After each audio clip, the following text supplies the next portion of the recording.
Bienvenue dans True Fear Files, là où l'ombre cache des vérités que beaucoup préfèrent ignorer.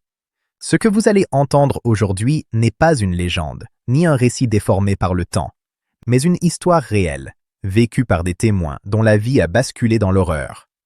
Préparez-vous à découvrir des dossiers authentiques, des événements documentés, des disparitions, des phénomènes impossibles, et des secrets que certains auraient voulu laisser dans le noir.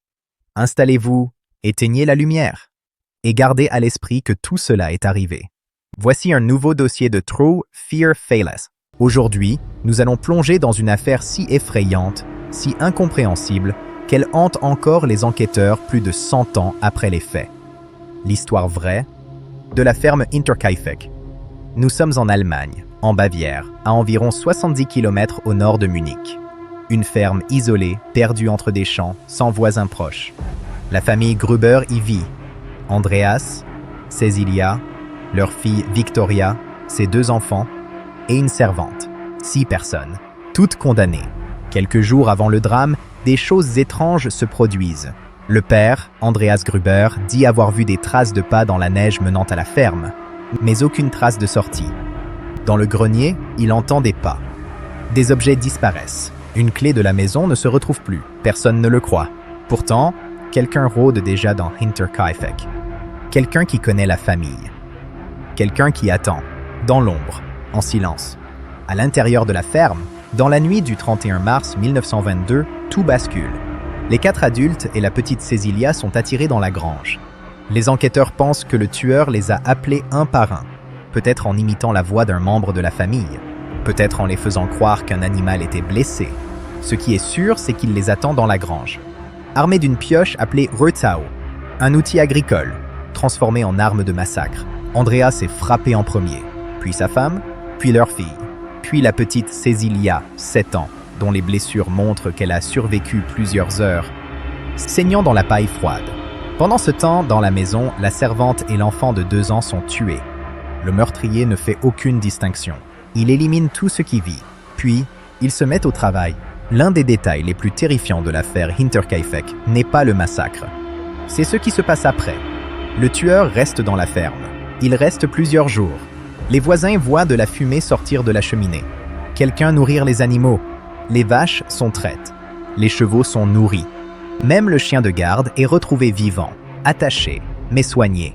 Le tueur vit là, dans la maison qu'il vient de remplir de cadavres. Pire encore, des gens affirment avoir vu une silhouette étrange à la fenêtre observant la route. Le tueur surveillait l'extérieur comme s'il attendait quelque chose, ou quelqu'un. Quand la police entre enfin dans la ferme, les corps sont soigneusement recouverts de paille et le tueur a disparu, sans laisser la moindre trace, comme s'il connaissait chaque pièce, chaque recoin, comme s'il avait vécu là longtemps, trop longtemps.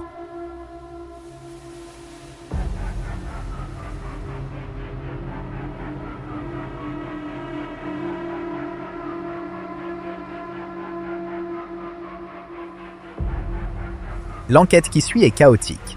Plus de 100 suspects, des témoins contradictoires, des pistes abandonnées.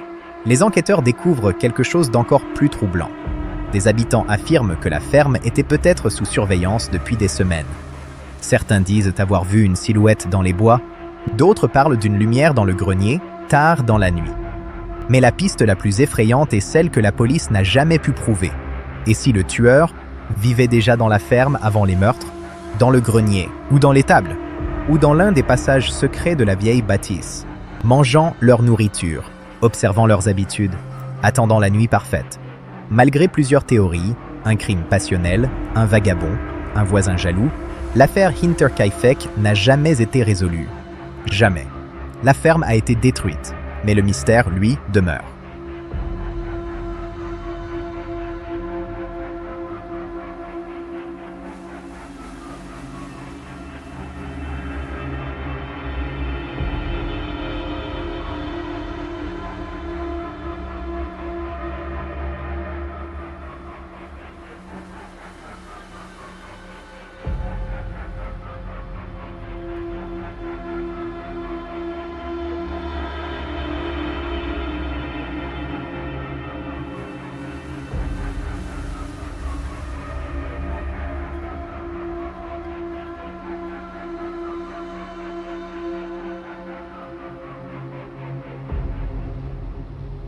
Qui a tué les 6 habitants de Hinterkaifeck?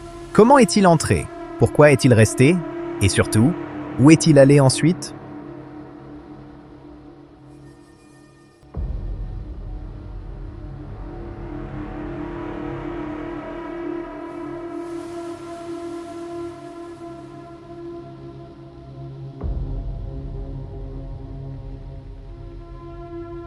Ce que vous venez d'entendre n'est qu'un fragment des ténèbres qui rôdent dans notre monde.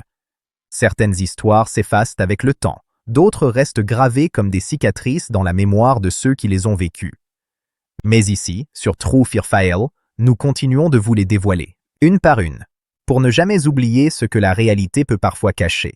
Si cette enquête vous a captivé, si elle vous a glacé le sang ou simplement intrigué, alors n'hésitez pas à vous abonner à la chaîne. C'est grâce à vous que nous pouvons continuer à explorer les dossiers les plus troublants, les témoignages oubliés et les affaires que beaucoup préféreraient laisser dans l'ombre. Pensez aussi à liker la vidéo. Cela nous aide énormément à faire connaître ces histoires vraies, souvent passées sous silence.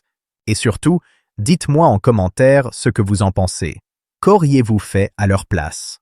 Croyez-vous à une explication rationnelle? Ou pensez-vous qu'il existe des forces que nous ne comprenons pas encore? Votre avis, vos ressentis, vos théories, c'est tout cela qui fait vivre cette communauté de passionnés du mystère et de l'inexplicable. Merci d'avoir suivi ce nouvel épisode de True Fear Files. Restez vigilants, car les ténèbres n'attendent qu'un instant d'inattention pour vous rappeler qu'elles sont toujours là. À très bientôt, pour un nouveau dossier.